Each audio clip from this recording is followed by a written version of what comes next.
అందరికీ నమస్కారం. నేను మీ హైమారెడ్డి. మాటల మాంత్రికుడు ముఖ్యమంత్రి రేవంత్ రెడ్డి, కాంగ్రెస్ సర్కార్.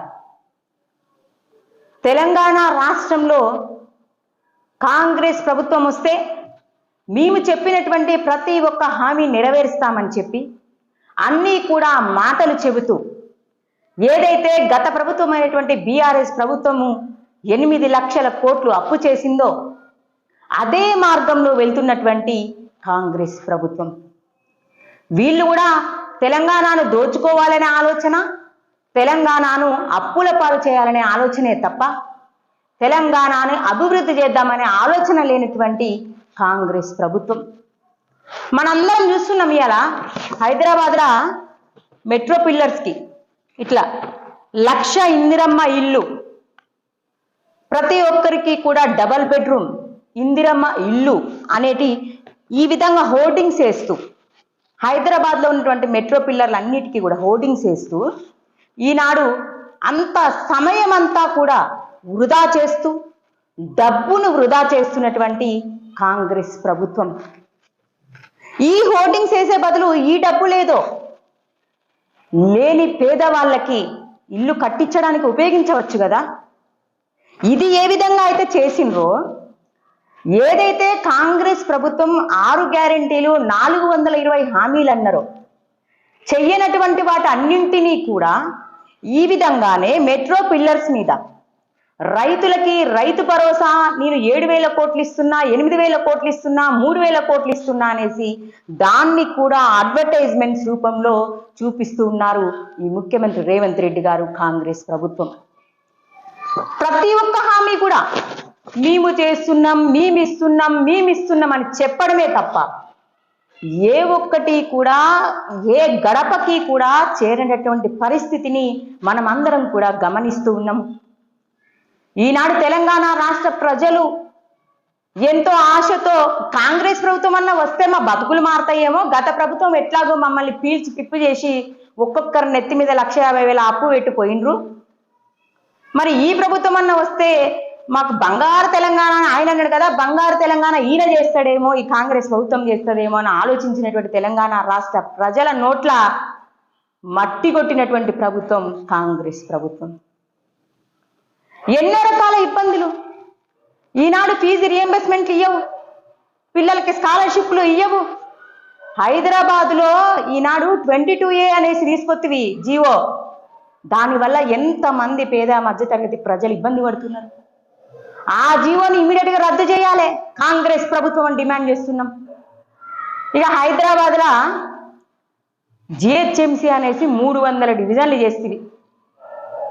ఆ 300 డివిజన్లల్లో మౌలిక వసతులు ఎట్లున్నాయి? మరి మా వాళ్ళు ఏమైనా పట్టించుకుంటారా లేదా? మరి మేము ఎందుకు చేసినాం? అసలు ప్రజలందరూ కూడా వ్యతిరేకిస్తుంటే మేము 300 డివిజన్లు చేస్తుంది. ఇవాళ ప్రజల నెత్తి మీద ఇంటి పన్నులను పెడతాంటివి. ఎక్కడ చూసినా శానిటేషన్ బాధ, దోమలు, విపరీతమైన దోమలు, ప్రజలందరూ కూడా ఇబ్బంది పడుతున్నారు. ఏంది శానిటేషన్కి 12 కోట్లు పెడుతున్నా నేను అనేసి చెప్తుంటివి. నువ్వు ఎక్కడ కనబడట్లే నాకు, నువ్వు ఆ పైసలన్నీ బిల్లుల మీద పెడుతున్నట్టున్నావు. అంతేగాని రియాలిటీలో ఎక్కడైనా ఈ హైదరాబాద్ జిహెచ్ఎంసీ పరిధిలో ఉన్నటువంటి గ్రామాలలోకి వెళ్ళి ఒక్కసారి నువ్వు చూడు, ఎక్కడన్నా శానిటేషన్ జరుగుతుందా? చెత్త తీసుకుపోవడం కావచ్చు, దోమలు కావచ్చు, ఎక్కడన్నా కరెంటు స్తంభాల ప్రాబ్లమే, రోడ్లు ప్రాబ్లమే, డ్రైనేజీల ప్రాబ్లమే, లైట్లు ప్రాబ్లమే.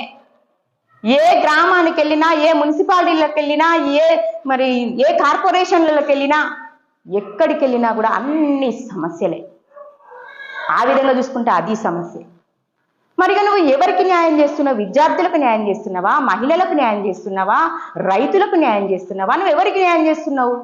6 గ్యారెంటీ లాంటివి, 420 హామీ లాంటివి, డబల్ బెడ్రూమ్ లాంటివి, రేషన్ కార్డు లాంటివి, తీరా రేషన్ కార్డు 15వ తారీఖుని అందరికి ఇస్తానంటివి. రేషన్ కార్డు ఏ ఒక్కరికి అందలే.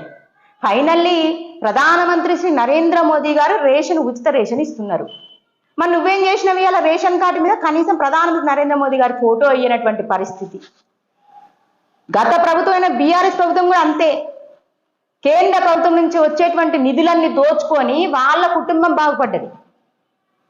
ఇప్పుడు ఈ ప్రభుత్వమైన కాంగ్రెస్ ప్రభుత్వం కూడా అంతే. కేంద్ర ప్రభుత్వం నుంచి వచ్చేటువంటి నిధులన్నీ ఎట్లా జేబులు పెట్టుకోవాలి, ఎట్లా కాంట్రాక్టులు చేయాలి, ఎట్లా కమిషన్లు కొట్టాలనే ఆలోచనే తప్ప మరి ప్రభుత్వం ఎందుకు ఇస్తుంది? తెలంగాణ రాష్ట్రం బాగుపడాలని లక్షల కోట్ల రూపాయలు ఇస్తున్నారు. ఇక్కడ ఉన్నటువంటి సెంట్రల్ మినిస్టర్స్ అన్ని రకాల అభివృద్ధి పనులు ముందుకు తీసుకెళ్తున్నారు. తెలంగాణ రాష్ట్ర అధ్యక్షుడు రామచంద్రరావు అన్నగారు కూడా ప్రతి ఒక్క విషయంలో తెలంగాణ రాష్ట్ర అభివృద్ధికి పైనటువంటి కేంద్ర మంత్రులందరినీ కూడా కలిసి విన్నవించుకుంటున్నారు. మరి ఎన్నో రకాల నిధులని తెలంగాణకు తీసుకొస్తున్నారు. మరి మేము వీటిని ఏ విధంగా సద్వినియోగం చేసుకోవాలనే ఆలోచన లేకుండా వాటినన్నిటి కూడా పట్టించుకోకుండా అనునిత్యం కాంగ్రెస్ ప్రభుత్వం మంత్రులు ఏ విధంగా దోచుకోవాలనే ఆలోచనే తప్ప తెలంగాణ రాష్ట్రంలో నువ్వు ఇచ్చినటువంటి ఏ ఒక్క హామీ నెరవేర్చకుండా చాతగాని ప్రభుత్వాన్ని నడిపిస్తున్నటువంటి ముఖ్యమంత్రి రేవంత్ రెడ్డి, నీకు ముఖ్యమంత్రిగా ఉండేటువంటి అర్హత లేదని తెలియజేస్తా ఉన్నాం. నిజంగా నీకు చాతనైతే నువ్వు అన్నటువంటి 6 గ్యారెంటీలు 420 హామీలు నెరవేర్చు. నిరుద్యోగుల గురించి పట్టించుకో, రైతుల్ని పట్టించుకో, మహిళల్ని పట్టించుకో, అందరినీ పట్టించుకో. బంగారు తెలంగాణ చేస్తానని చెప్పిన కేసీఆర్ బంగారు కుటుంబం చేసుకున్నాడు, బంగారు తెలంగాణ చేయలే. మరి నువ్వు కూడా అంతే కదా, బంగారు తెలంగాణ ఆయన చేయలే, నేను వస్తానా, నేను చేస్తా, బంగారు తెలంగాణ చేస్తానని చెప్పి ఇవాళ నువ్వు కూడా అదే మార్గంలో వెళ్తూ అప్పుల తెలంగాణ చేస్తున్నవి ఈనాడు తెలంగాణ రాష్ట్రాన్ని. ఇప్పటికైనా తెలంగాణ రాష్ట్ర ప్రజలు ఏ విధంగా గోసపాలవుతున్నారో నేను అన్ని మాటలు చెప్తానా.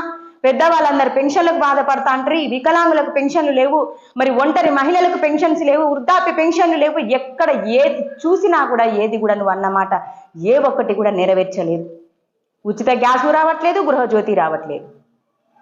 ఏ ఒక్కరిని పోయి నువ్వు టచ్ చేసినా చెప్తారు ప్రజలందరూ కూడా, నువ్వు ఇచ్చిన ఏ ఒక్క హామీ కూడా నెరవేరలేదు రేవంత్ రెడ్డి గారు, మీరు చెప్పారు కానీ ఏ ఒక్కటి కూడా మా దగ్గరికి రాలేదు, మాకు జరగలేదు అని. నిజంగా ఈ కాంగ్రెస్ ప్రభుత్వానికి చాతనైతే 420 హామీలు 6 గ్యారెంటీలు ఇమీడియట్ గా నెరవేర్చాలి. చాత కాకపోతే మీరు ఇమీడియట్ గా గద్దె దిగండి అని తెలియజేస్తూ తెలంగాణ రాష్ట్ర ప్రజలందరూ కూడా గమనిస్తూ ఉన్నారు. నెక్స్ట్ రాబోయేది బీజేపీ ప్రభుత్వమే. కేంద్ర ప్రభుత్వం నుండి వచ్చేటువంటి ప్రతి ఒక్క నిధిని కూడా ప్రజలందరికీ అందించేది బీజేపీ ప్రభుత్వమైన ఆలోచన తెలంగాణ రాష్ట్ర ప్రజలందరికీ వచ్చింది. నెక్స్ట్ గోల్కొండ కోట పైన కాషాయపు జెండా ఎగురుతుందని తెలియజేస్తూ భారత్ మాతాకి జై. అందరికీ నమస్కారం.